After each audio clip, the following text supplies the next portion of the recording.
مفتی تقی عثمانی، اس نام کو خدا نے اس وقت عرب و عجم شمال و جنوب میں جو مقبولیت عطا کی ہے بہت کم انسانوں کے حصے میں آتی ہے۔ مقبولیت بھی ایسی کہ تقی عثمانی کا نام آتے ہی ان کے علمی قد کاٹ اور ان کی پیشہ ورانہ خدمات کے آگے دنیا گھٹنے ٹیکنے پر مجبور ہو جاتی ہے اور سر ادب سے جھک جاتے ہیں۔ مگر کسی نے کیا خوب کہا کہ گھر کی مرغی دال برابر۔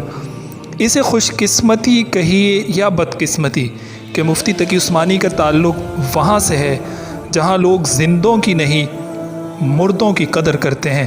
شاید یہ عمومی انسانی فطرت بن چکی ہے، مگر جو ناقدری ایسے نایاب لوگوں کی ہمارے ہاں ہوتی ہے شاید ہی کہیں اور ہوتی ہو۔ ناظرین، مفتی تقی عثمانی ان دنوں اپنی فیملی کے ساتھ سیاحتی دورے پر ہیں۔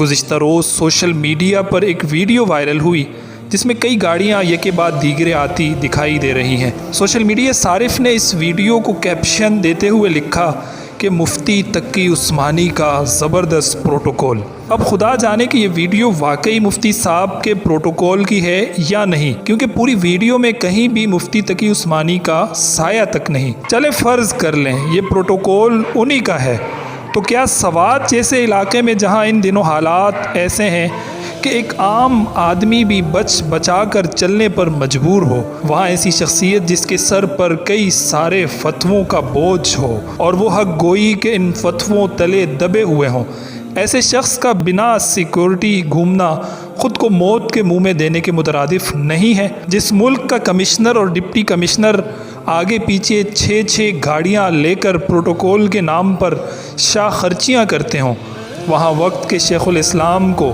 ان کے محبین و متعلقین کی جانب سے اگر پروٹوکول مل گیا تو کسی کے پیٹ میں مروڑ اٹھنے کا مطلب یہی ہو سکتا ہے کہ یہ خیرخواہ نہیں بدخواہ ہے۔ باقی یاد رکھیں، جو علمی قد کاٹ اس وقت دنیا میں مفتی تقی عثمانی کا ہے اور وہ جس طرح گوشہ نشینی کی زندگی گزار رہے ہیں، ایسے درویش بھی دنیا نے کم ہی دیکھے ہوں گے۔ ایسی شخصیات کو پروٹوکول کی نہیں بلکہ پروٹوکول کو ان کی ضرورت رہتی ہے۔